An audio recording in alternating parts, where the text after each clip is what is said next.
¿Qué pasaría si, en vez de solo usar los elementos que ya conocemos en la tabla periódica, pudiéramos, no sé, construir nuestros propios átomos a la medida? Acompáñenme en este recorrido para explorar cómo la ciencia está logrando justo eso, crear superátomos con propiedades magnéticas que son, la verdad, asombrosas.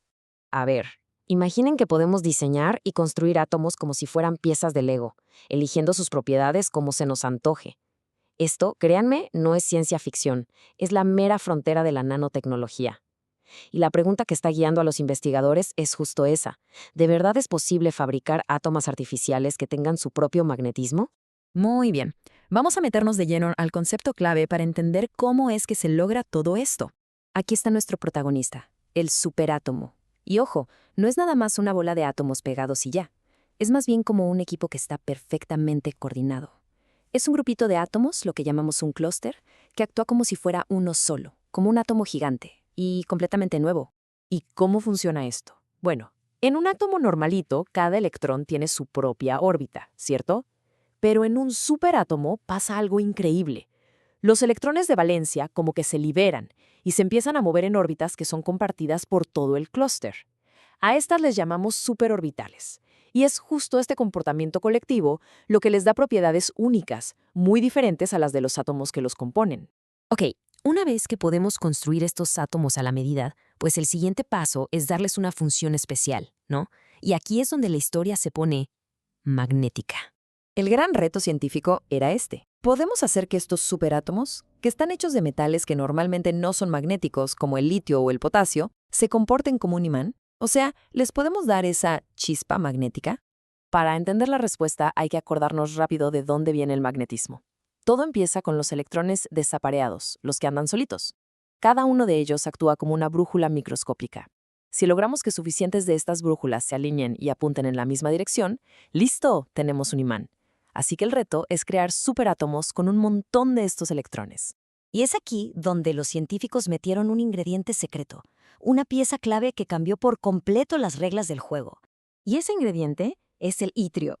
Resulta que al tomar clústeres de metales sencillos, como el litio y el potasio, e introducirles estratégicamente unos poquitos átomos de itrio, a esto se le llama dopaje, se desata todo su potencial magnético. Es que el itrio no es un simple aditivo, no. Actúa como un reprogramador. Cuando se mete en el clúster, reorganiza toda la estructura electrónica. Y esto no solo hace que sea más estable, sino que, y esto es lo más importante, multiplique el número de esos electrones desapareados, o sea, de esas pequeñas brújulas, creando un momento magnético súper potente. Pero ¿cómo descubrieron todo esto? Pues no fue mezclando cosas en un tubo de ensayo, sino en un laboratorio muchísimo más avanzado, uno que es completamente digital. Los científicos usaron supercomputadoras para este descubrimiento. El proceso, en esencia, tuvo 3 pasos. Primero, diseñaron virtualmente cientos de posibles clústeres. Después, usaron simulaciones cuánticas súper complejas, basadas en una técnica llamada DFT, para predecir cómo se iban a comportar. O sea, qué tan estables serían y, claro, qué tan magnéticos. Y finalmente, analizaron todos los resultados para encontrar a los campeones. Y de ese laboratorio digital salió un verdadero héroe, el K9Y2, un clúster que está formado por 9 átomos de potasio y 2 de itrio.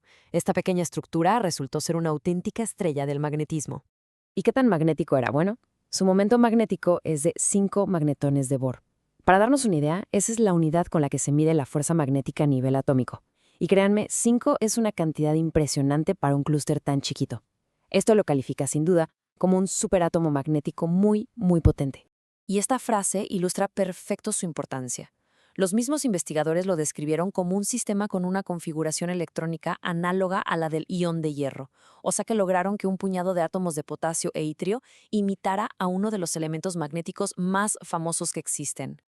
Ok, ya tenemos un superátomo magnético. Increíble. Pero con eso no basta. Para que sea útil en el mundo real, tiene que ser resistente, ¿no? Así que los científicos lo sometieron a una prueba de estrés. ¿Será que mantendría su estructura y sus propiedades fuera del vacío perfecto de una simulación? La prueba de fuego fue exponerlos a moléculas de hidrógeno en una simulación a 300 Kelvin, o sea, a temperatura ambiente. Y los resultados, bueno, fueron dramáticos.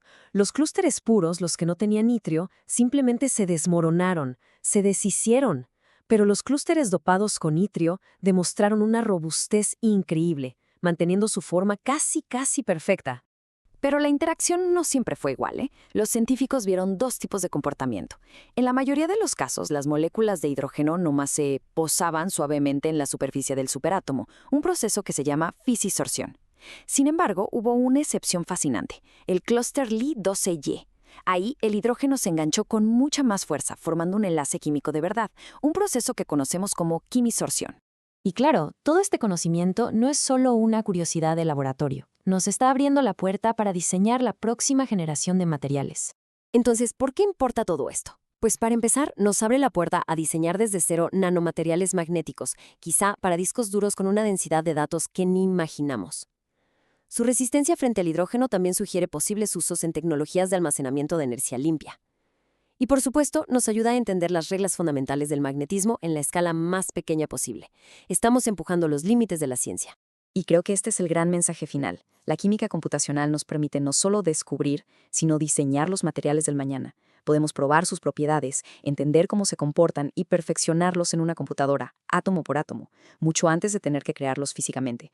Estamos, literalmente, dibujando el futuro.